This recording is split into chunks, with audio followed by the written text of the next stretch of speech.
د ازموینې ملي ادارې د 1404 کال د کانکور ازموینې پایلې اعلان کړې. دغه ادارې اعلان کړی چې د کابل اوسیدونکی سید موسی د 355.50 نمرو په ترلاسه کولو سره د 1404 نمریز کال د کانکور ازموینې عمومي اول نمره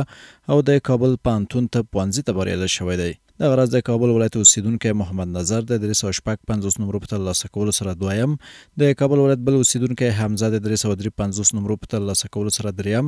عظمت الله له 353 نمرو سره څلورم او واکمن د 353.28 نمرو په ترلاسه کولو سره پنځم نمره شوی دی. د ازموینې ملي ادارې سرپرست شیخ عبدالباقي حقانی وایي سږکال کانکور ازموینه کې 90 سلنه ځوانانو لوړ زده کړو ته، 53 سلنه ځوانانو نیمه لوړ زده کړو ته او 95 سلنه ځوانانو هم دیني مدرسو ته بریالي شوي دي. عمومي کانکور عمومي اول نمره نوم سید موسی، د پلار نوم سید داود سادات، د نیکو نوم سید باز، حاصل کړي نمرې 355.415 نتیجه کابل طبي علومو پوهنتون طب پوهنځی عمومي څانګه ولایت کابل ښوونځی خصوصي پامیر نوین. ورته مهال د کابل اوسیدونکی فیصل د 1404 نمریز کال د دیني مدارسو د کانکور ازموینې عمومي اول نمره اعلان شوی. نوموړی د 314.08 نمرو په ترلاسه کولو سره د کابل پوهنتون د حقوقو او سیاسي علومو پوهنځي ته بریالی شوی دی.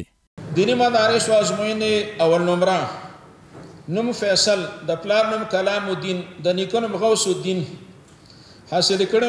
نمرې 314.6 نتیجه د کابل پوهنتون حقوق او سیاسي علومو پوهنځی نړیوالو اړیکو او سیاسي علومو څانګه ولایت کابل مدرسه دارالعلوم امام محمد بن حسن شیبانی رحمه الله. د دې سره سم په دغه ناسته کې د اسلامي امارت یو شمېر چارواکي د هیواد محصلینو غواړي چې د عصري علومو ترڅنګ دیني علومو ته هم ځانګړې پاملرنه وکړي.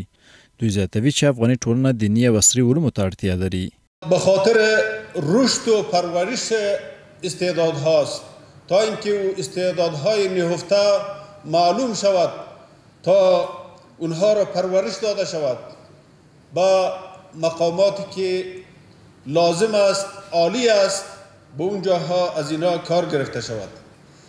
دا ملک چې وطن چې ودې ته اهمیت ورکړي چې زه به د وطن داسې اولاد راپورته کوم چې هغه علمي استعداد ولري، علمي ظرفیت ولري، د مسایلو د حل توان ولري او آینده 4 کاله به په ده باندې د مور و پلار او د خپل ارزوګانې او د حکومت ارزوګانې چې لري دا به نه عبث کیږي.